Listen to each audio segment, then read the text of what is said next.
تایا کے گزر جانے کے بعد افضل کو جیسے چھٹی مل گئی۔ وہ پہلے گاؤں کے قریب نوکری کرتا تھا اور ہر ہفتے گھر آ جاتا تھا۔ پھر اس نے کئی دن آنا چھوڑ دیا، مہینوں خرچہ نہ دیتا۔ بچوں سے یا ان کی ضرورتوں سے اس کو کوئی سروکار نہ تھا۔ پھر اچانک اس نے گاؤں سے اتنی دور سندھ میں کسی شوگر مل میں نوکری کر لی۔ سندھ کا وہ شہر ان کے گاؤں سے اتنا دور تھا کہ ٹرین سے آنے جانے میں 2 دن اور 1 رات لگ جاتے تھے۔ اب وہ مہینوں شکل نہ دکھاتا۔ کبھی خرچے کے نام پر نازو کے ہاتھ پر مختصر رقم تھماتا اور بس۔ تھک ہار کر نازو ہمت کر کے اٹھی۔ اس نے اپنی زمین پر سبزیاں کاشت کرنا شروع کی۔ اپنی نند امیرہ، اس کے بچوں اور چند عورتوں کے کپڑے سینا شروع کر دیے۔ اس کا گزارا ہونے لگا۔ چند اڑتی خبریں افضل کے متعلق آنا شروع ہوئیں کہ اس نے شہر میں دوسری شادی کر لی۔ اف! روٹی ڈال کے نازو نے اٹھنے کی کوشش کی مگر اس کا جسم جیسے پتھر کا ہو گیا ہو۔ اسما سیما!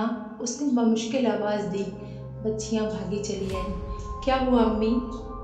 نازو کے کندھے اتنے بھاری ہو گئے تھے جیسے ان پر منو بوجھ ڈال دیا ہو۔ بچیاں اس کو تقریباً گھسیٹتی کمرے میں لے گئیں اور بستر پر لٹا دیا۔ اپنی حالت اس کی سمجھ سے باہر تھی۔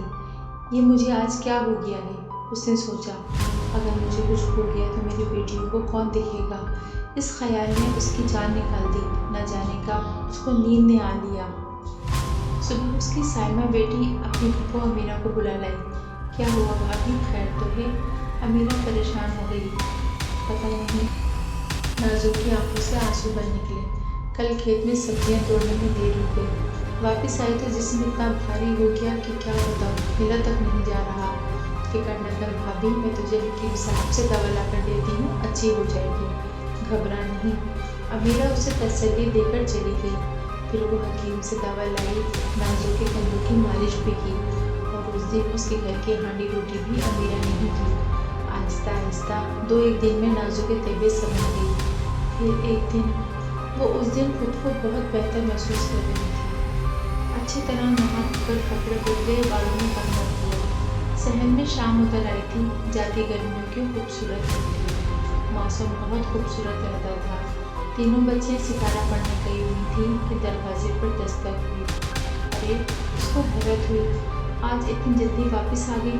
اس نے دروازہ کھولا مگر بچیاں نہیں، دروازے پر وہ کھڑا تھا۔ آپ؟ وہ حیران رہ گئی۔ اتنے مہینوں کے بعد اچانک اندر آنے کو نہیں بولو گی؟ وہ مسکرایا اتنے پیار سے کہ اس کو اپنی آنکھوں پر یقین نہ آیا۔ ارے پوچھ کیوں رہے ہیں، آئیں۔ اس نے راستہ دیا۔ وہ اس کے پیچھے پیچھے اندر چلا آیا۔ آپ کھانا کھائیں گے؟ نکالوں؟ اور کوئی بات نہیں سوچی تو اس نے گھبرا کر پوچھا۔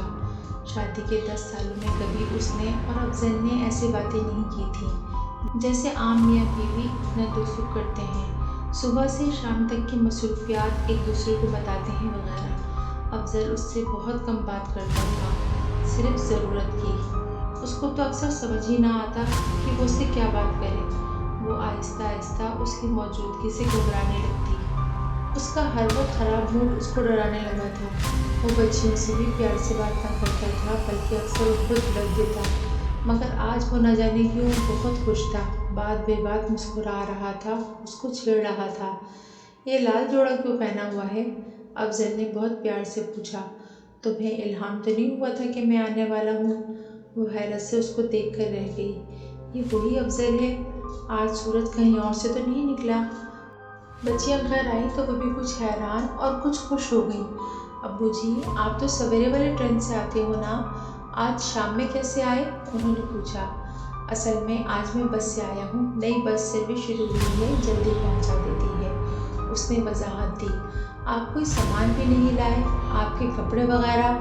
میں اصل میں آفس کے ضروری کام سے قریب شہر میں آیا تھا، تمہاری یاد آئی تو ملنے آ گیا، افضل نے شرارت سے اس کے قریب ہوتے ہوئے کہا۔ اس رات افضل بہت دیر تک جاگتا رہا تھا۔ شادی کے بالکل شروع ہونے کے علاوہ نازو کو کبھی یاد نہیں پڑتا کہ افضل نے کبھی اس سے اتنی دیر تک جاگ کر باتیں کی ہوں، وہ بھی پیار بھری باتیں، وہ جیسے کوئی خواب دیکھ رہی تھی، خوبصورت خواب۔ دوسرے دن وہ دیر تک پڑی سوتی رہی۔ ایسا کبھی نہیں ہوتا تھا کہ پورا ذہن دھوپ سے بھر جائے اور وہ سوتی رہ جائے۔ شاید کل پوری رات جاگنے کا اثر تھا۔